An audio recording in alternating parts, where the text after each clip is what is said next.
Yes, and we're about to begin. I just want to let the audience know that our next presentation is Nutrition Education Initiative. We moved the international activities to tomorrow's presentation schedule, so international activities will occur first thing tomorrow morning. Today, the presentations will be consumer education and research. So we're going to start out with Nutrition Education Initiatives for Consumers, which will be given by Ms. Lisa Lubin. So we'll start with Lisa. Go right ahead. Thank you. Good afternoon. My name is Lisa Lubin. I'm a public health educator at the Center for Food Safety and Applied Nutrition. And today I'm going to talk about nutrition education initiatives at FDA. The purpose of all our nutrition education efforts is to educate consumers to use the nutrition facts label and other package information to develop lifelong healthful nutrition practices. My presentation today will cover FDA's education programs, available materials, as well as our outreach efforts. FDA has developed two comprehensive nutrition education programs. The first one is called Spot the Block. We created this integrated health promotion campaign to help counteract the increasing numbers of U.S. children who are overweight and obese. The campaign aims to help tweens ages 9 through 13 understand and use the nutrition facts label, or the block, to make healthy food choices. This age group was chosen as the primary target because they are able to understand the nutrition facts label and are also choosing, and in many cases already preparing, food for themselves. In addition, tweens are often on their own after school, buying fast food or other snacks, and having after-school snacks at home. And yet, they are still at an age where they have a good interactive relationship with their parents and can be influenced by them as well. As such, the Spot the Block campaign also includes a parent component. The Spot the Block program centers around three key messages to help tweens make informed dietary choices. These are: check out the serving size, remember one package may contain more than one serving, consider the calories, 100 calories per serving is considered moderate, and 400 calories is high, and choose nutrients wisely. Pick foods that are lower in certain fats, cholesterol, and sodium. And when comparing foods, be aware that 5% of the daily value of a nutrient is low and 20% or more of the daily value is high. In addition, the program educates tweens on which nutrients they need to get more of, such as vitamins and minerals, and which nutrients they should get less of, including sodium and sugar. Tweens and parents can use the nutrition facts label and the percent daily value to determine whether a packaged food is generally a good source of the nutrients to get more of, and if it has low amounts of the nutrients to get less of. All the Spot the Block materials can be found on the FDA website at www.fda.gov/spottheblock. On this website, you can find age-appropriate materials for tweens, including tip sheets, problem-solving activities, and even a rap song. There are also extensive materials for parents and outreach tools for grassroots educators who work with tween and family audiences. Health educators and school or religious leaders can use FDA's Spot the Block campaign materials as they conduct community educational programs on using the nutrition facts label in schools, libraries, clinics, or churches. The second education program developed by FDA is Make Your Calories Count, using the nutrition facts label for healthy weight management. This is a web-based interactive learning program to help consumers use the nutrition facts label to take control of their caloric intake and weight while making healthy food choices. The Make Your Calories Count program guides consumers through 3 interactive learning modules to assess specific food choices by using the information provided on the food label. Consumers can learn how to identify the number of calories consumed per serving. They can also learn how to determine if a food contains high or low amounts of useful nutrients using the percent daily value, and if a food contains nutrients that should be limited for a healthy diet.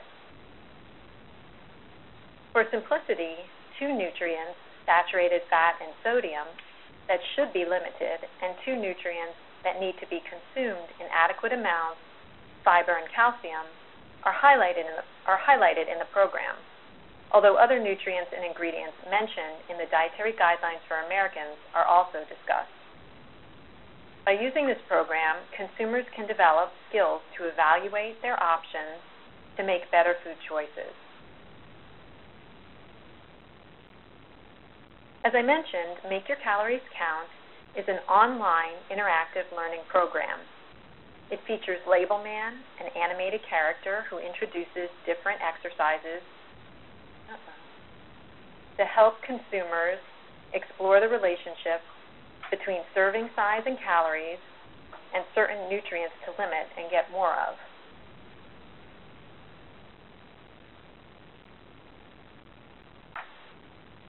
The program can also be downloaded and is available in PDF.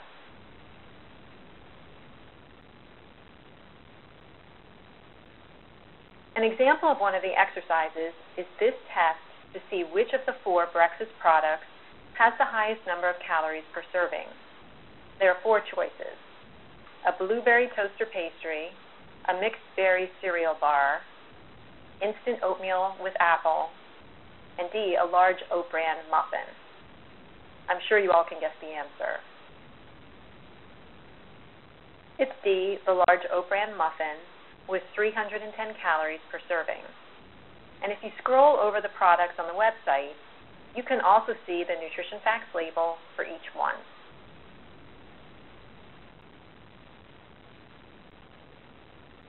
In addition to the 2 nutrition programs I just mentioned, we also have a wealth of standalone educational materials on how to understand and use the nutrition facts label. Consumers, educators, teachers, dietitians, and health professionals can check out the programs and printable materials, as well as streaming videos on FDA's Consolidated Nutrition Education website at www.fda.gov/nutrition education.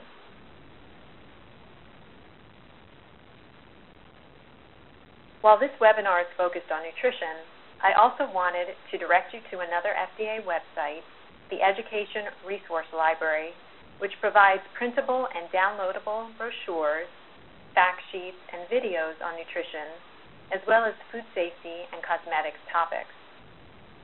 There is also a link at the top of the page to order materials in larger quantities, which is free of charge to the public.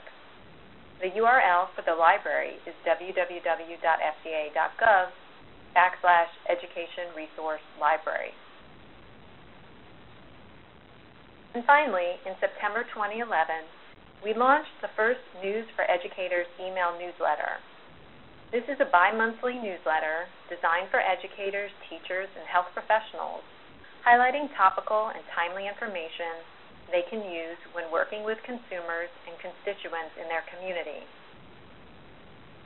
The newsletters cover topics from FDA Center for Food Safety and Applied Nutrition, including nutrition, food safety, and cosmetics, as well as information on upcoming meetings, events, and other important news from the center. You can sign up for the newsletter by going to the Education Resource Library that I just mentioned. In addition to the newsletter, we also do extensive education outreach on using the nutrition facts label through the news media and social media. That's the conclusion of my presentation. I'd be happy to take any questions you may have. So thank you very much for that wonderful presentation. We'll looking for questions to come up for you. Let's see. Most of the people here are talking about tomorrow's presentations. So does anyone have any questions? So my question is, can you repeat the information on how to order materials? The materials I discussed are available for download at either www.fda.gov/nutritioneducation or at the library at www.fda.gov/education-resource-library. And at the top of the library page, as I mentioned, there's a link to something called CFSAN's Consumer-Related Resources Order Form, and that's the form to use if you'd like to order materials in larger quantities, which is free of charge to the public. Thank you. And there's another question, and that is, how do you know if the nutrition facts label education programs you've developed are effective? Well, we try and evaluate our programs as much as possible.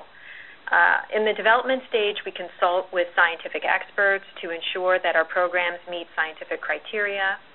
We also work closely with experts who know the audiences we're targeting so that we can produce an appropriate style and level of programming. We often do pilot tests with our draft materials to fine-tune their appropriateness, and in many cases, we do a pre- and post-test to evaluate the effectiveness. As a more global measurement, we also look at FDA's health and diet surveys, which are conducted every few years and show trends in consumer knowledge and usage of the nutrition facts label, and this is also available on FDA's website. And there was another question also that someone wrote in. Are these materials that you're speaking about available in Spanish? They are. Almost, I would say about 90% of the materials are also available in Spanish. If you go in particular to the Education Resource Library, under each title in English, you'll see an HTML page with a PDF in both English and Spanish. Okay, thank you. I think that's about the amount of time we have for questions on this part of the nutrition education. So we're going to move on to the next one.